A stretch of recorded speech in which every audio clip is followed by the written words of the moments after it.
Good afternoon, everybody. This is Sean here at Zyxel.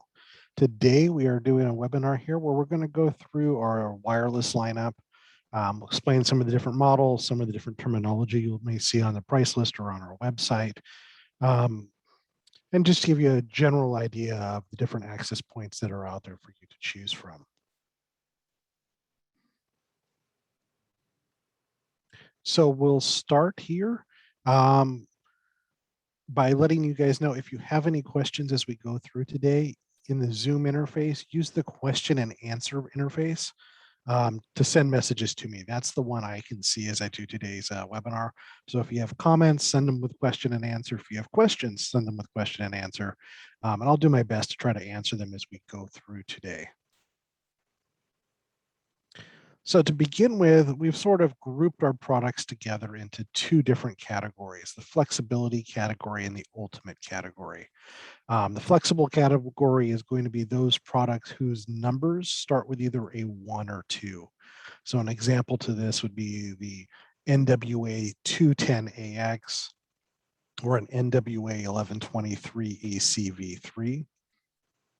These products can be either managed directly or through the cloud. And then we have our ultimate series of products. So these are access points that start with the number 5 or 6. So examples of these would be the WAC 6553D-E, the WAC 510AX, etc. So these products can be managed directly, can be managed in the cloud, or can be managed with one of our local wireless LAN controllers. And these products are also the products that tend to have a little bit of extra technology, whether it be different antenna technology, heavy duty outdoor enclosures, Bluetooth radios, monitoring radios, things like that. So that's sort of how we divide things up here between the two. So regardless of which product line we are taking a look at here, we use the same design philosophy. So it doesn't matter if you're looking at our flagship WAC 650S, or if you're looking at the cheap $99 NWA 1123 ACV3, everything I'm going to say is going to apply. So one of the first things that you will notice here is we have a big metal sheet on the back of the access point housing. Behind that are a bunch of air holes. So since this is solid state equipment, one of the leading causes of failure over time is heat fatigue. As heat builds up, as temperatures shift, you can have problems with the solder going bad, cracking, or alternately the actual ICs themselves, the little gates inside those chips sometimes can break with heat over time. So in order to help negate that, we've put this large metal sheet, which acts as basically a heat sink, pulling heat off of the board and venting it out those vent holes. If you take a look at most of our competitors, most do not do this, and some don't even have any vent holes at all. One of the reasons why we offer a lifetime warranty and they do not. The other thing you will see when you look at our boards is you'll see a lot more shielding on the chips on the PCBA than our competition generally has. So this provides shielding not only for Wi-Fi, but provides advanced shielding to get rid of 4G and 5G bleed over, which can bleed over and cause interference, particularly in office buildings where they have some sort of cellular distribution system in the building. Another thing you will see is our capacitors, we only use solid state capacitors. We do not use electrolytic capacitors, so there's no risk of them drying out, of them gassing and blowing up, anything like that. And then the other thing you will see that we do differently is we do not mount our antennas directly to the PCBA like Ruckus and Ubiquiti and Bitgear and others. Instead, we have another shield that goes above the PCBA, which helps try to block out some of the EMI that might be generated on the board itself. And then we have the antennas mounted to that or above that. So that gives us a little bit better isolation on the signal. So it gives you just a little bit better signal to noise ratio. It doesn't make a lot of difference if you're talking about somebody who's got a good clean signal to the AP, but for those edge cases, those people that are, right on the edge of where the coverage is, it can make a huge difference as far as the reliability of the Wi-Fi connection. Another technology you will see us list on some of our products is dual optimized antennas, or in many cases, just calling them optimized antennas. So your typical access point is designed to be mounted on a ceiling, basically centrally located over the area it's going to cover. It radiates out a signal that's basically umbrella shaped, radiating out in equal directions from where that access point is mounted. Unfortunately, in the real world, you can't always mount your access points on the ceiling directly above where you need to provide coverage. You often end up then having to mount your access points on the wall. So you're now mounting the antennas essentially 90-degree angle from what they're designed to do. So because of that, you get less than ideal coverage. You end up sending a lot of your signal up into the ceiling, down into the floor. So it either gets lost, or if on a multi-floor building, it can cause co-channel interference issues between floors as the signals are going up through the floor to where other access points may be. So our solution to that is what we call the dual optimized antenna. Basically, we give you two different sets of antenna patterns to choose from based on, so you can choose which antennas to use. So one antenna is your traditional ceiling mount type antenna pattern. The other one is a wall-based antenna pattern. It's specifically, optimized for, my animation's not working for some reason here, specifically optimized for wall mounting. So that way you can go through and you can tell each AP which set of antennas to use based on where you've installed them. And that can be done via software, or it can be done with a physical switch. Software overrides the hardware switch. So moving on from there, another technology we have is smart antenna. Those of you that have sold Ruckus in the past or are currently selling Ruckus are probably pretty familiar with smart antenna technology. But for those of you that are coming from the Ubiquity side of things or the Meraki side of things, let's talk a little bit about smart antennas and what they do. Now, in order to do that, I have to cover some sort of like Wi-Fi 101 basics here for you. So we'll start off with 2.4 gigahertz wireless. So in the US here, we have approximately 60 megahertz of spectrum, which we can use to broadcast Wi-Fi on. If you go and pull up the GUI in most any US-based access point, you'll see there are 11 channels to choose from. These channels are spaced approximately 5 megahertz apart from each other. Unfortunately, the most basic 2.4 gigahertz Wi-Fi connection uses 60 megahertz, or excuse me, uses 20 megahertz. So you've got 60 available, but each device needs 20. So what happens is as soon as you add a third device, or more than 3 devices in the same general area, you start getting interference issues. In addition, when we tried to boost speeds for 2.4, one of the ways that that was done back with 11N and everything since then was to double the amount of bandwidth that each device is using. So now, in order to get the fastest speeds you see advertised on an access point possible, you have to use 40 megahertz channels. But again, there's only 60 megahertz of spectrum available.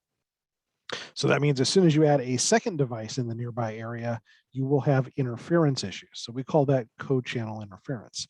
And this is why there was a big push, in the 2008s or so to start getting people to move over to 5 gigahertz. It started catching on a little bit with 11N and became the standard with 11AC. And the reason for that is you've got a lot more channels to use. As you can see here, if we're looking at 20 megahertz channels, we have well over 20 channels to choose from that don't overlap with each other. So you can put a lot more devices out there without having to worry about interference. But you'll notice here, a bunch of these channels we have highlighted in sort of a beigeish orange color there. These are DFS channels. So these are channels that were previously used by other applications prior to the FCC deciding they can also be used by Wi-Fi devices. So the solution on this was, okay, you can use these 5 gigahertz channels that are part of the spectrum, but you have to follow this DFS rule. So the DFS rule basically says before you can broadcast on one of these channels, you have to listen and verify there are no legacy devices using these channels. If there are, you cannot broadcast. In addition, if you are using one of those channels and you detect, wait a minute, there is now a legacy device using it, you must stop using that channel. So it creates a bit of a problem where if you're using DFS channels, depending on where you are located, that you may run into issues with wireless users periodically being dropped as the access point determines that that channel is being used by a legacy device and must stop all usage. In addition to that, it takes an extra about 6 months to get FCC certified to use a DFS channel versus non-DFS channels. So what you see is a lot of products when they're new do not support these DFS channels. It requires a firmware or driver update later on down the road once they've gotten their FCC certification. And in some cases, particularly on consumer products, they may never bother to get around to actually getting DFS certified. So because of that, you suddenly go from around like 26 channels that are non-overlapping to now you've got just 9 channels that are non-overlapping if you want to avoid those DFS channels.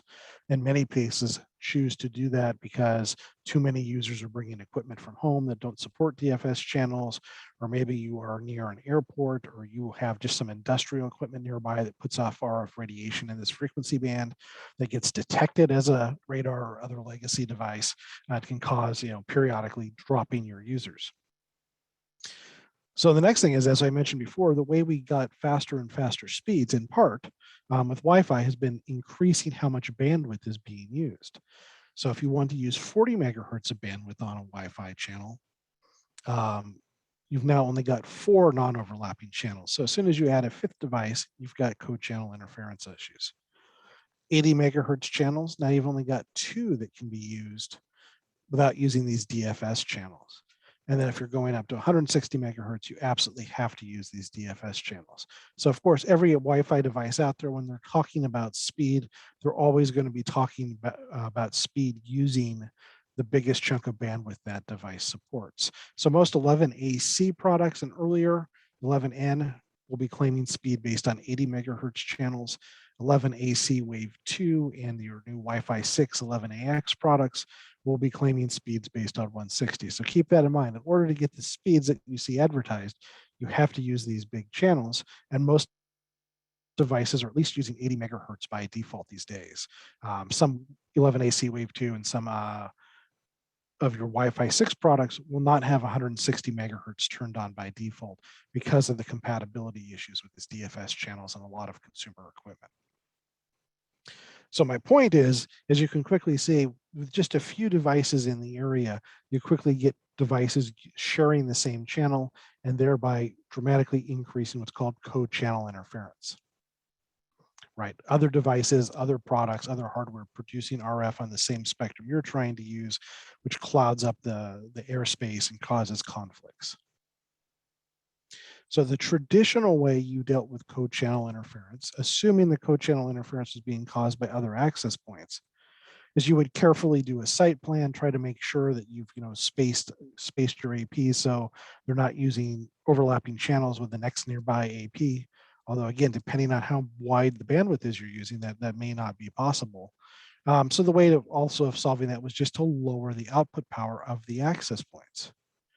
And again, my animations are not working today. I apologize. There's supposed to be animation here, which is not going on. So apparently I must have changed some setting in PowerPoint to not run my animations. I apologize. It was working on my last webinar. So anyway, is you would drop the power of these APs so they would not interfere with each other as much. But the downside of that is you're trading off poor performance due to co-channel interference with poor performance due to low signal to noise ratio. So anyway, the solution to that is smart antenna technology. So animation's working on this slide. This is weird. Again, apologize. So anyway, the idea behind smart antenna technology is to reduce interference. That's the primary thing that it's going to do here, is it is going to reduce interference. And because of the ways it does that, it also reduces the interference between client devices on the same AP. So you can have more users on the same access point, or alternately, you can have more access points in the same area. So it's great when you've got a lot of users crammed onto one AP. It's also great in something like a meeting room where you may have 2 or 3 APs all within very short distance of each other to try to distribute users across those access points. And it can also optimize the signal to boost range. So here's an example of your traditional AP. We introduce a source of RF interference, in this case, a microwave. And what you see is once the microwave is activated, users' signals drop, they start having issues because this microwave is putting out radiation on 2.4 gigahertz, same as the access point's 2.4 gigahertz users. With smart antenna in the same situation, we have the option to go through literally hundreds of different antenna patterns in basically real time and choose an antenna pattern that focuses the beam between the AP and the client device to maximize coverage, as well as then to choose an antenna pattern that that basically ignores where the interference is coming from. And again, my animations are not working correctly on some of these slides. Um, So with our smart antenna technology, it's taking into account not only where the device is in relation to the AP, but also where other sources of RF noise are and choosing the best antenna pattern for that client. It requires nothing special on the client side. It'll work with any sort of client device. And unlike beamforming, it works really well with moving devices as it can constantly update which antenna pattern to use for each client, even as they're moving around. So we've done some of our own testing here. So in this comparison, they are comparing our access point with the equivalent Aruba HP access point. Both are the same 4x4 Wi-Fi 6. The only really significant difference between these two is going to be the smart antenna technology. So as you can see, the green line here, which is the smart antenna Zyxel product, significantly outperforms the equivalent HP Aruba product, which does not have smart antenna. So in addition to us telling you this, there is third-party confirmation of this. So this group here out of Italy, the University of Brescia, their networking group decided to put together some tests to see, if claims made by us and Ruckus were true. So you can find the full paper at this link here, and you can see every test they did, how they set up everything, et cetera, et cetera. Also, if you just Google Zyxel Cochannel Interference, we have a white paper that we put together that you can share with your customers that helps summarizes the key things without having to, wade through the entire research paper. But the short version of it is that smart antenna was up to 70% better in real life, real world scenarios where there are going to be sources of co-channel interference, and that we actually outperformed Ruckus when it came to these real world tests when there is co-channel interference. So now I want to talk briefly about Wi-Fi 6. So if you've ever sat through my Wi-Fi 101 webinar, you know that Wi-Fi technology has, for the most part, been largely unchanged since it was originally spec'd out all the way back in 1999. Wi-Fi 6 is the first real big improvement to Wi-Fi that's really been designed from the ground up to solve a number of issues that have plagued Wi-Fi since the early days. So they've done that by introducing some new technologies here for us, but their main goals were faster Wi-Fi up to what they're claiming to be 10G Wi-Fi, which is probably in real world ideal situations, probably closer to 5 gig. Increasing capacity, so how many users can share the same access point, how many APs can be in the same area. And also, this is the first improvement to Wi-Fi on the 2.4 radio since 11N. 11AC Wave 1 and Wave 2 only operate on the 5 gigahertz radio. So some of the changes here is traditionally Wi-Fi has used OFDM and the most recent technologies here, which basically allows the AP to segregate data based on 20 megahertz chunks, which may sound familiar. OFDMA gives us the ability to distribute and assign Wi-Fi based on 2 megahertz chunks. So you've got a lot more flexibility in how big of chunks of spectrum you are allocating to individual devices to better allow them to share that spectrum without interfering with each other and to better utilize the available airtime. They've introduced something here called BSS coloring, where basically you're adding data to the packets you're sending, specifically identifying who those packets are for. It makes it easier for devices to be able to ignore data intended for other nearby devices that are on different access points. So because of this and some other improvements, there's a significant enhancement to airtime utilization and aggregated throughput. So Wi-Fi 6 is this light orange line. Wi-Fi 5, 11AC is this orange line here. And what you see is as you add clients to an 11AC access point, the aggregated throughput that can go through that access point actually drops. And that has to do with basically inefficient use of airtime as you add more devices. You basically get more and more devices stepping over each other and causing interference and other problems with each other, which results in less optimal utilization of the airtime. Versus Wi-Fi 6, where the aggregated throughput remains essentially flat, regardless of how many users you have connected to that access point. And it doesn't matter whether you have just one AP or in the scenario now, two APs, you see that same story. As you increase the number of devices using those APs, the overall throughput drops with Wi-Fi 5 and older technology, or with Wi-Fi 6, it stays pretty much flat. So one thing to draw your attention to when it comes to Wi-Fi 6 is not every product that is marketing itself as Wi-Fi 6 supports all the Wi-Fi 6 features. So that's something to keep in mind. And this isn't necessarily going to be obvious when you're looking at that product. So a lot of products will rush to market using Gen 1 chipsets. In this case, I am comparing the Qualcomm Gen 1 to the Qualcomm Gen 2. But this is true with, like, say, Broadcom products as well. It's going to be largely the same differences here. And that is these early chips were rushed to market, in some cases, like 2.5 years before the Wi-Fi 6 standard was finalized. So because of that, these chips are missing some of those features, and they are not possible to be upgraded to get those features. So you end up on losing out on things such as upstream OFDMA, upstream MIMO, TWT, BSS coloring, some of the cool technologies that really differentiate Wi-Fi 6 from Wi-Fi 5. Unfortunately, there's no standard out there, and a lot of people rush to market calling these products Wi-Fi 6. And we are still seeing new products launched just this year that are still using these Gen 1 chips and calling themselves Wi-Fi 6. So it's something to be aware of. Check the data sheet, see what's going on there with them. Some examples of this are some of the early Meraki Wi-Fi 6 products, Ingenious products, some of the new Netgear products are all using these older Gen 1 chips. And we've just recently, like within the last week, launched our new NWA 50AX. So this is an AP specifically designed for the prosumer market, not really for the VARs. It's specifically designed to go after Netgear and Ubiquiti and some of the other lower end vendors, many of which are not offering, Gen 2 type full Wi-Fi 6 support. So this product also is missing some of these features. So I just want to make you aware of that. If you're comparing this to the, say, the NWA 110AX, which is our VAR Wi-Fi 6 product, this one does not have the full Wi-Fi 6 feature set, while all of our other APs do.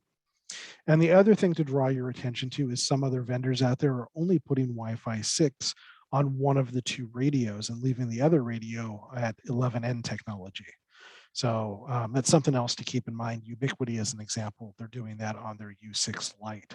It is only Wi-Fi 6 on the 5 gigahertz radio. It is still 11N on the 2.4 gigahertz radio. So something to keep in mind.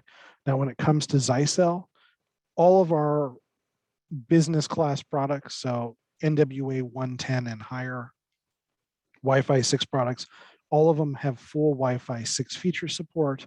All of them have Wi-Fi 6 on both radios. So now I want to talk a little bit here about management.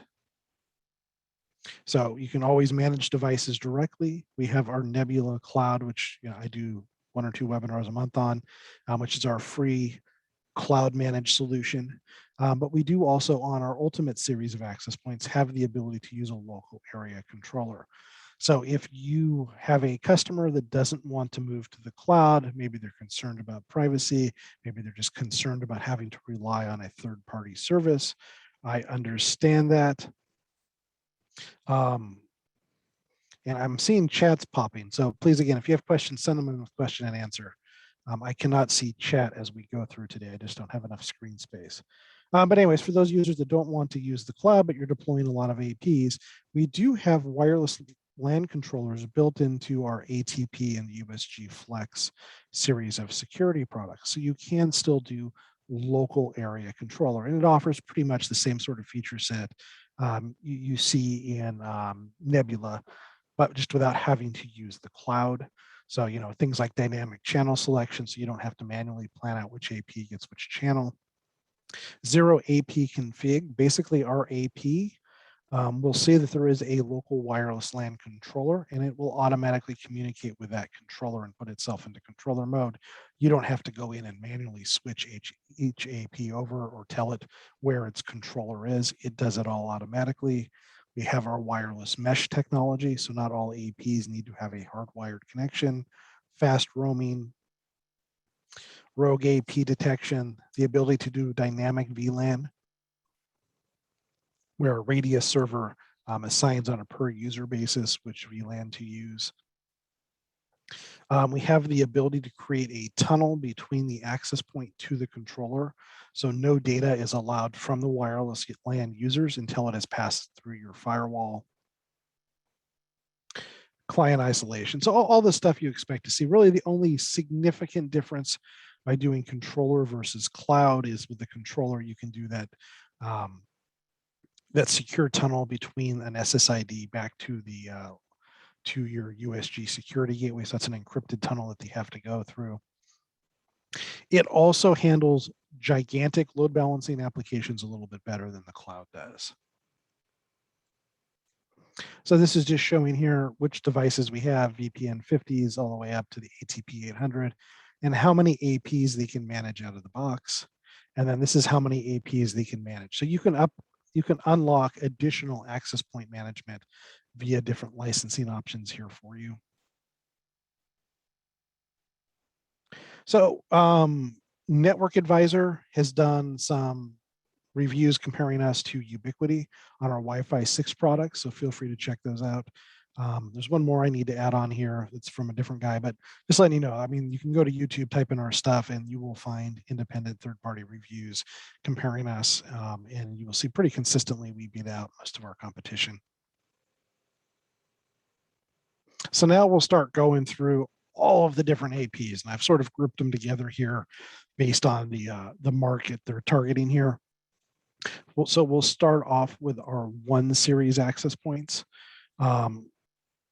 So on the Wi-Fi 5, 11 AC side of things, we've got a couple different models here under standard 11 AC. We have our 1123 AC Pro. This is a guy that costs in the same ballpark as the Ubiquiti UAP AC Pro, but gives you dual optimized antennas, longer warranty, higher output power, et cetera, for around the same price. Our 1123 AC V2, which is our entry-level access point at this point. It's a $99 access point for you. And then we have our 1123 AC HD, which is sort of a higher-end Wave 2 AP there in that space. On the Wi-Fi 6 side of things, we have 2 models, an NWA 110AX and an NWA 210AX.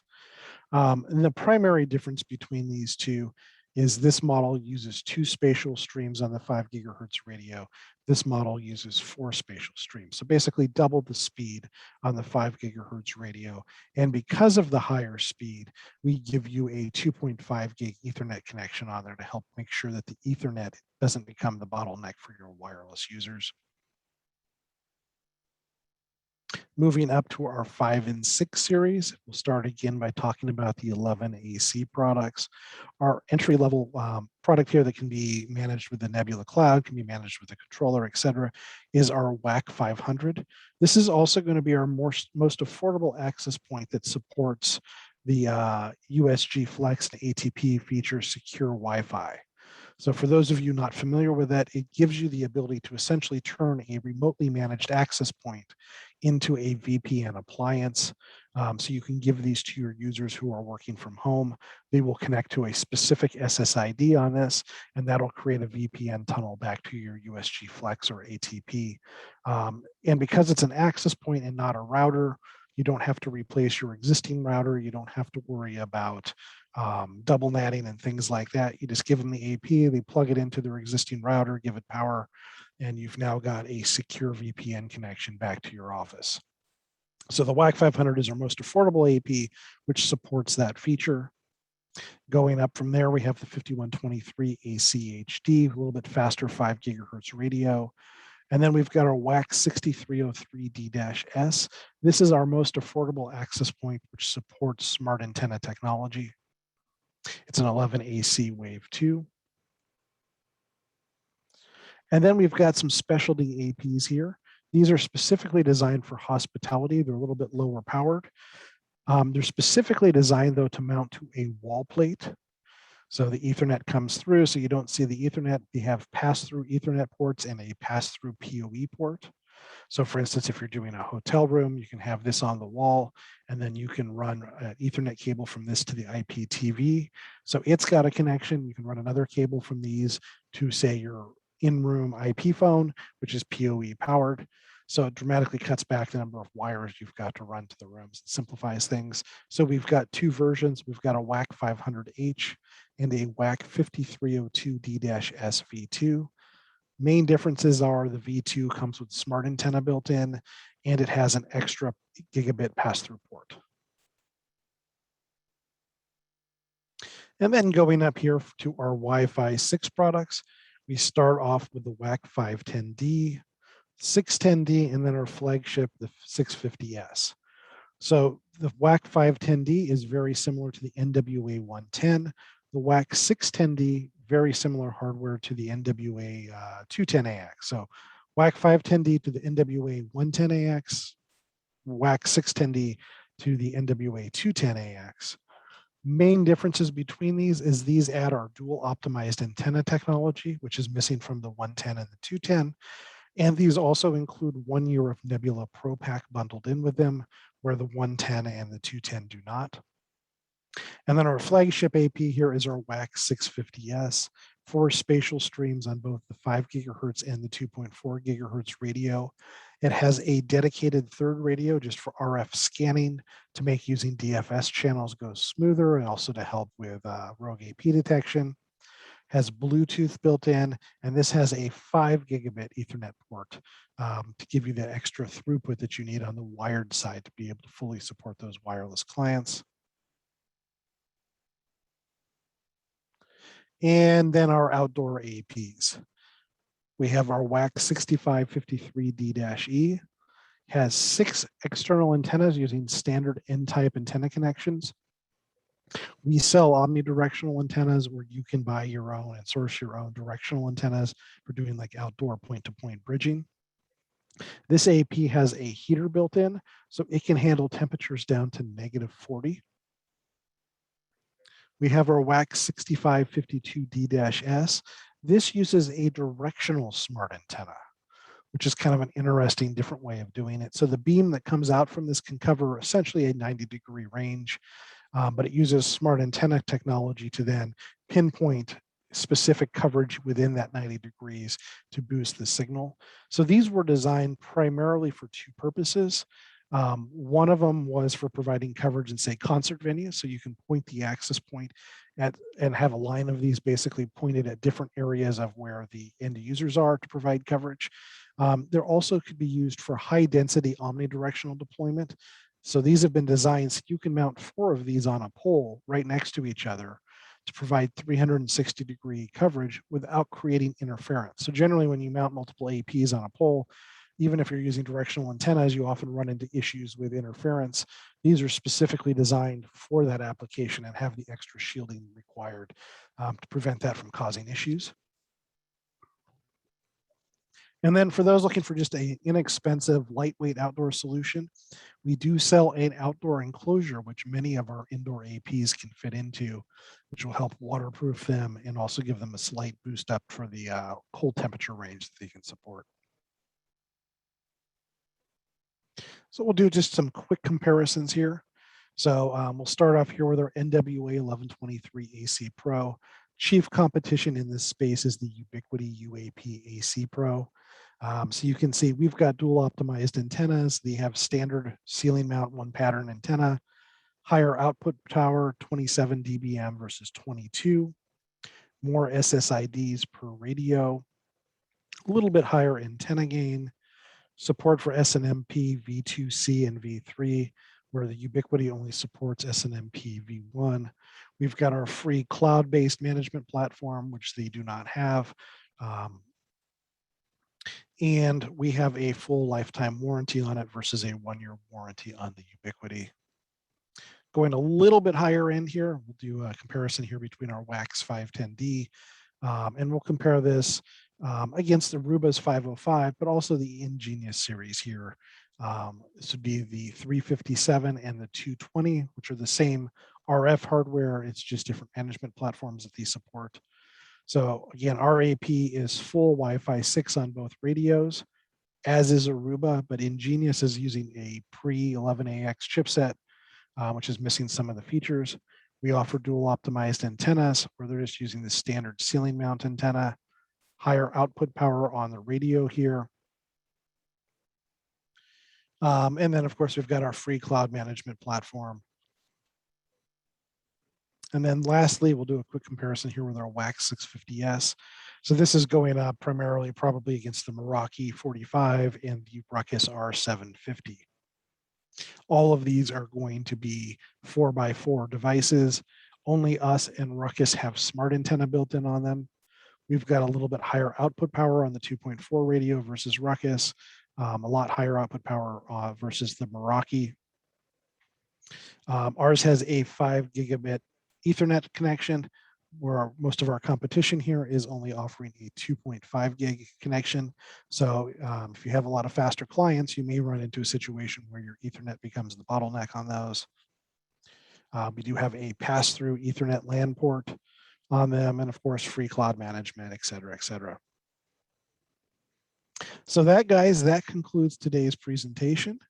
Again, I've been asked to share these with you guys, so just to let you know, all of our webinars, or nearly all of our webinars, do get posted to our YouTube page. So if you missed a webinar and you don't want to wait for the next time it comes around, you can always watch a recording of the previous one on our YouTube channel, Zyxel America channel. And again, if you have questions, use the question and answer interface. And I do also want to highlight here, we do have user forums, forum.zyxel.com. And these forums are monitored by our R&D. They are monitored by our product managers. So even if they don't respond, they are seeing feedback that you guys are posting there. This is also the first place where anything new gets announced. So security alerts posted there first. You know, firmware updates posted there first. Release notes posted there first. New application scenarios posted there. So it's a great place, a great resource for you to keep your eye on. I did see some stuff sent in with chat. So let me pull up chat now and see what was in the chat.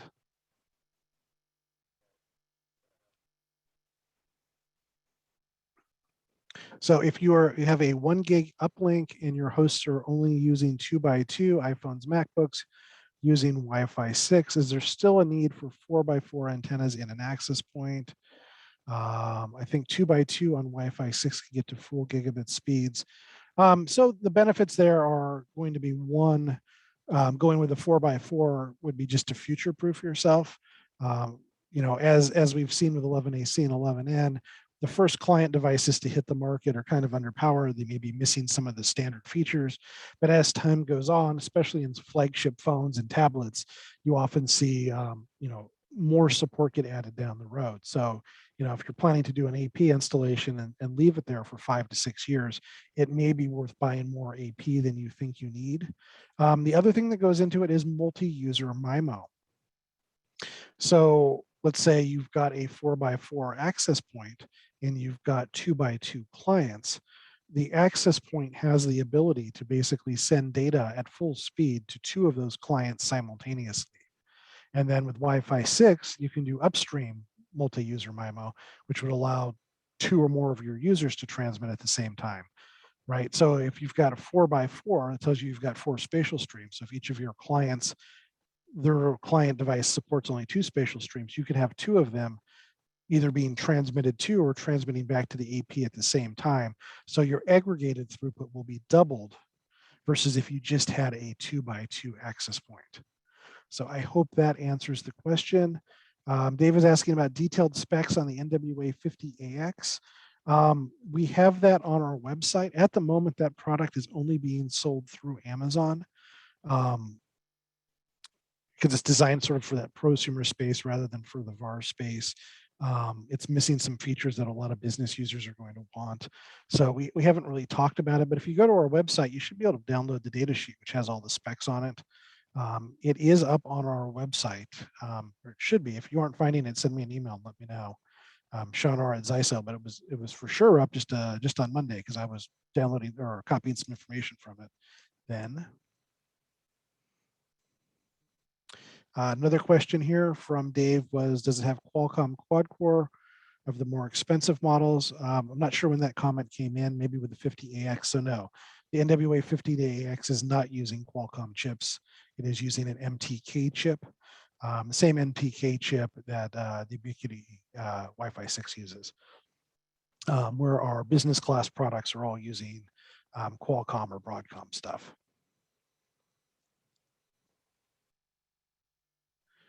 And then let's see over here. So to clarify, this is from John, not all Zyxel APs have smart antenna. So that is correct, John. Most of our APs do not have smart antenna. It is something that's only offered on the premium line because it adds cost. So, we try to make products for everybody. We've got the NWA 50AX for that low end user. We've got the 1123 ACV3 at 99. For the low end business user, all the way up to the WAX 650S.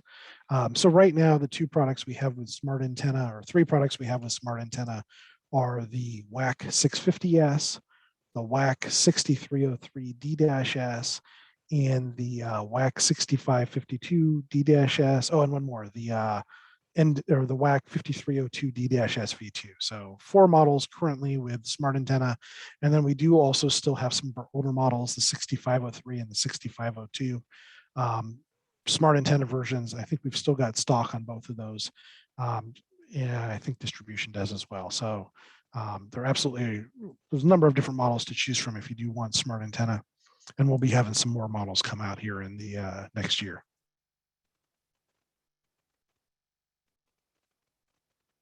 So another question from John, does Zyxel APs have Qualcomm too?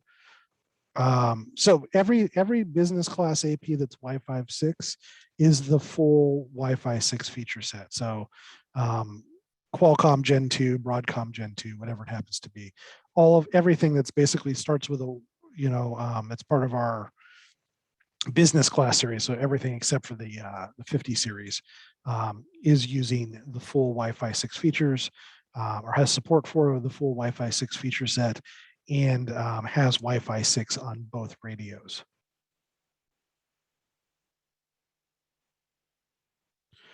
So Dave was asking, so yes, the NWA 50AX at this point is targeting the Ubiquiti U6 Lite.